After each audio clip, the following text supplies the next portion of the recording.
It's nice to have 7 minutes, so that's very good. We put together a binder with some materials for you to have as reference and to take with you, and hopefully to build upon this as what we're looking for. On the opening, before the opening tab is kind of what our mission is for this presentation, our history, current state, and recommendations and accountability. We put together some of our norms that we want to make sure that we have. We're making an ask of the people running for office is to be our champion for implementing this policy, to include all stakeholders in developing it. It should not be just select groups or just staff. There should be a wide variety of people at the table.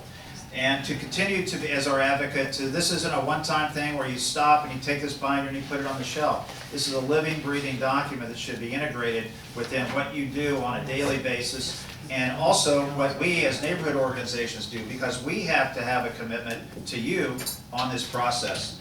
And our commitment is to stay focused on the issues and the facts, not make it a personal attack, but focus on the issue.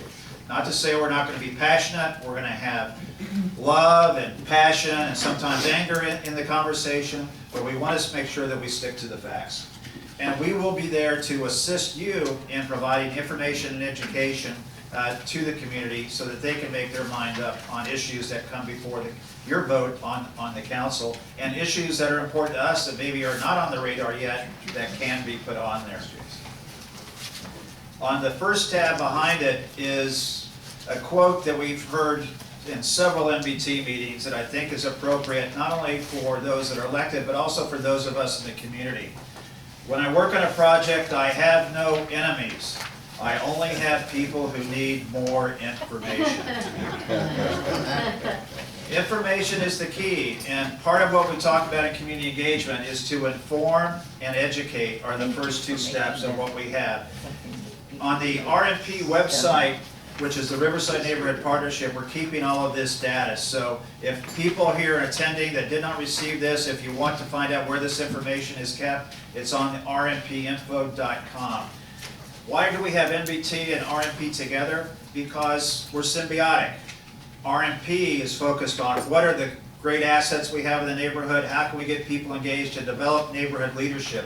NBT is more focused on policy and issues and governmental interaction. So that's kind of the two separations. And you see that normal in other organizations where they have a project, they have a team that does that. A chamber won't weigh in on the political, they have a PAC, and they'll let the PAC deal with endorsements and political activity. So this is why you'll see and hear and why, aren't you on a neighborhood group? Aren't you on a neighborhood partnership? We're all together on this. So this is kind of the designation and split. We put together a brief vision. This is our third iteration of it. It's not finalized. We're still wordsmithing this. But this is kind of our vision, mission, and voice of who Neighbors Better Together are and what our focus is as a community. We started out more as a study group on issues, taking the information at our meetings and pushing it back out to the neighborhood groups for them to advocate for it. Now we're taking the stances, as we have us all together, we need to have neighborhood conversations like this ongoing. And so this is the first of many to come, whether you're in an election cycle or you're in office. And again, behind it is why we started this. We talked about the Brockton restriping. Again, one of the things, and Darlene and Victoria Avenue Forever went through this, was the traffic circles on Victoria Avenue Forever.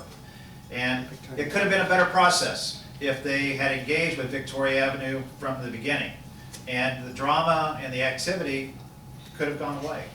And so sometimes you think as an elected official, oh my God, it's going to take so much longer if we do all these steps.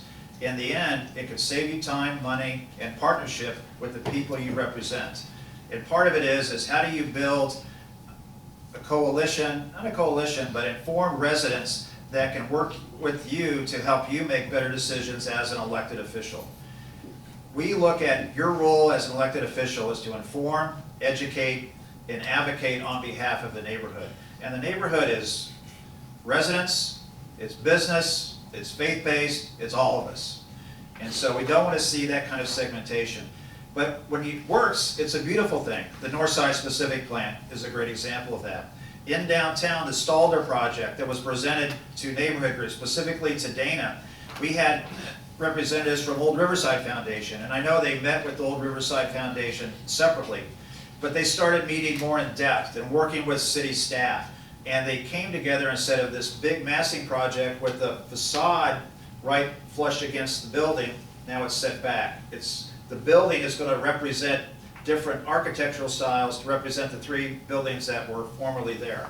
And they're going to have a historical component, an educational piece of what was there to tell the story of Riverside on that corner of where the Stalder Plaza is being developed. That, to me, is where a developer, and we were lucky because it was a local developer. Ted Weglin is born and bred Riverside, and that's why we feel that was successful. So how do we do that not only with local developers who know Riverside, but with outside developers to engage them into this policy and process? Some of our resource material we put in there for you to look at is what is public engagement, why should we do it? Again, as I said, this information is not something that we are just putting together for our own education and advocacy.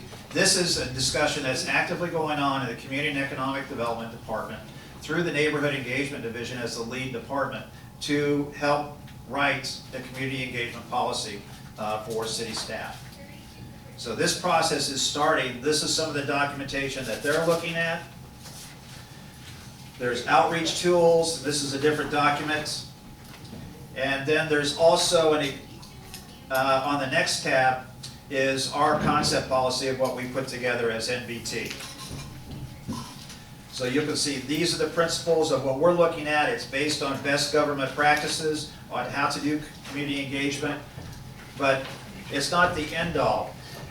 If you want to see, there's examples on our website, and I included the conclusions of the city of Palo Verde estates on what they had as an implemented community engagement policy. And you'll take a look at some of their conclusions, and their main focus and issue was to create a culture of engagement. And this has been in place for the last 2 years in Palo Verde. Behind that is just some other examples of what we're looking for. So our timeline on this right now is to do what you will do as potential elected officials and as an elected officials. One is to inform, let you know what's on our minds, what our concerns are, and what our great expectations are for this policy. To inform neighbors about it, but mostly to work together with staff to bring people together at the table to help craft this document. Because we feel that if we do create this document, a 22% voter turnout will increase. Participation and information and resources for you as elected officials when you make decisions will be better. Because you will now have not just one voice, you'll have many voices that will be able to tell you what's on our mind. And when you tap the gifts of the heart, the hands, and the mind in the neighborhood, you'll find great resources and depth of knowledge and experience that can help contribute to your scorecard and how you make decisions on a council. So we encourage this. This is a win for everybody. It's low cost, high impact. The cost is in our time. So we encourage you to take a look at this material. We've thrown a lot at you today. But imagine what you do running a campaign. And how do you keep that energy and excitement and that communication and that connection with voters going for the next 5 years? That is the outcome we hope for.